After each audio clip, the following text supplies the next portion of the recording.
Hi guys, I hope you guys are doing well. In this video, I'm going to talk about the books you should read for the Bihar Integrated B.Ed 2025. 2025. I think you should not read any book. There is no such book you can read, but for your own knowledge, you can read thousands of books. There is no limitation on that. Either from the library, you can read from the library itself, या नहीं तो market से लेके बहुत सारे books you can read but to pass the exam you don't need any book to be very honest you can go and do chat gpt or the our beautiful youtube. You can go and check it out. You can, most of the content are available on this, and this is more than enough, I would say.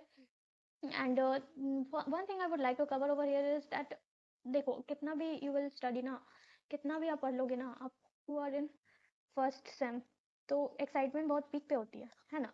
यहाँ पे you just want to top the college and you want to top the university, but यहाँ पे marking उस हिसाब से नहीं होती। जैसे हमारे स्कूल में टॉप 10 का मार्क्स आता नंबर आता था, तो आई वांट कि मुझे थर्ड या फोर्थ रैंक पे आना है, ये हमारी होती थी। इसके लिए हम लोग बुक पढ़ते थे, पीवाईक्यूज लगाते थे और हर चीज़ करते थे। लेकिन यहाँ पे ऐसा नहीं होता। यहाँ पे even if you deliver 100% content in the paper, you want get the marks. Your paper should match the examiners mindset.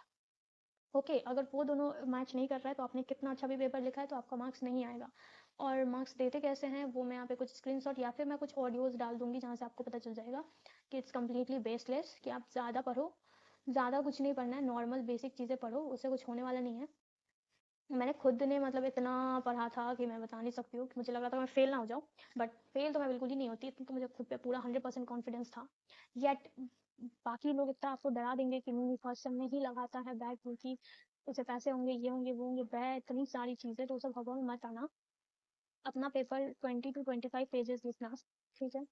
मुझे तो बताने वाला कोई नहीं था, इसलिए मैंने सोचा था कि I will deliver everything I know to the younger one. वही मैं पास आउट कर रही हूँ आप लोग को। आई विश कि आप लोग समझ जाओ कि आप पेजेस ज़्यादा लिखने हैं। और मैं एक आयरनी बताऊँ यहाँ पे थोड़ा सा, बच्ची को नाइट्रोजन लिखने भी नहीं आता था, उससे अगर मैं पूछ लूँ कि क्या है, तो ये उसको पता नहीं चलेगा कि फ्लोरीन ऑक्सीजन एंड नाइट्रोजन की बात हो रही है। इवन इन वाइवा तो उससे भी 350 प्लस मार्क्स थे, which was completely disaster. Disaster may be because देखो, अगर आपको बिना मेहनत किए हुए बहुत अच्छा नंबर आ जाएगा इस एग्जाम में, मैं कॉम्पिटेटिव एग्जाम की बात नहीं कर रही हूँ, अगर इन सारे एग्जाम में बिना मेहनत किए हुए आपको अच्छे नंबर आ गए तो आपका एग्जाम पे से पूरा भरोसा ही हो जाएगा। और अगर आपका एग्जाम पर से भरोसा हो जाएगा तो हमारा जो माइंड सेट है वो बिल्कुल ऐसा बन जाएगा कि ओके, सरकारी स्कूल के लिए तो बच्चे हैं, कुछ भी पढ़ा दो, कुछ भी पढ़ा दो, कैसे भी पास कर दो। ये वाला माइंडसेट जो हमारा है, हमेशा से बिहार का ये प्रॉब्लम रहा है।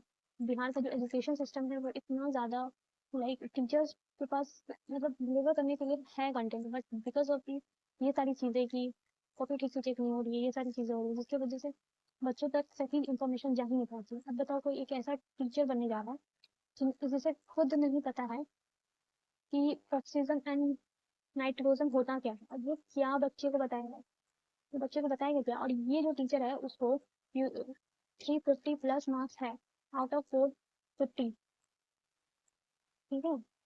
450 में 350 प्लस मार्क्स है, ये कितना ज़्यादा गलत चीज़ है, आप खुद अंदाज़ा लगा सकते हैं। अपनी पोटेंशियल पे बिल्कुल भी डाउट मत करना, क्योंकि अगर आपको पता है कि आपके अंदर बहुत अच्छा नॉलेज है, ट्रस्ट में आप जिस भी फील्ड में जाओगे यू विल रॉकेट। ये सारे एग्जाम, ये सारे जो मतलब मार्किंग स्कीम है, ये सारी चीज़ पे बिल्कुल ही डिपेंडेंट मत रहना।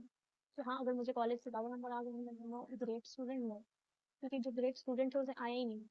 जितनी भी अच्छी लड़की थी मैंने रेगुलर क्लासेस किया और सारे नोट्स बनाए और सारे डायग्राम्स लिखे, सब कुछ किया, तो उनको तो मार्क्स दिया ही नहीं। तो ना चीज़ें, अब जब मैंने बॉटनी ये जो इस टीचर का मैंने एग्जाम्पल बताया ना, इसमें बॉटनी वॉल्केरिया बॉटनी का पार्ट है, उसको उसने जूलॉजी में लिख दिया था। और वो मैंने अपने आँख से देखा था, लाइक जूलॉजी में सिर्फ राइटिंग में वॉल्केरिया। आई एम लाइक, मुझे बहुत सिंपैथी हुई उसके लिए, यार ये तो फेल कर जाएगा, बट मैं बाहर दिखाई थी हाँ बहुत अच्छा पेपर लिया, बहुत अच्छा पेपर लिया, अगर रिजल्ट भी आया तो सी और बेटर मार्क्स। लेकिन ये क्या है, तो मैंने अपने सीनियर से बात करी, तो उससे बात करने के बाद, माई फेस वॉज लाइक दस।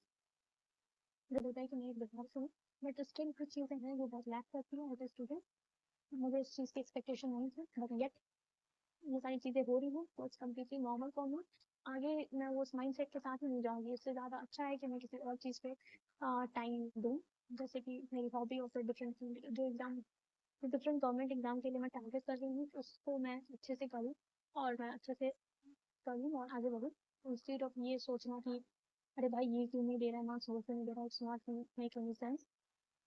तो आई वुड से सेमेस्टर के एग्जाम के भरोसे ना रहते you should more focus on CTET और एस्टेट वाले पेपर होते हैं। एस्टेट तो खैर इजी होता है, सीटेट इज क्वाइट थोड़ा सा हो जाता है उसमें टफ। तो आप इस पे ज़्यादा फोकस करना चाहिए। चलो ठीक है, मिलते हैं फिर नेक्स्ट वीडियो में।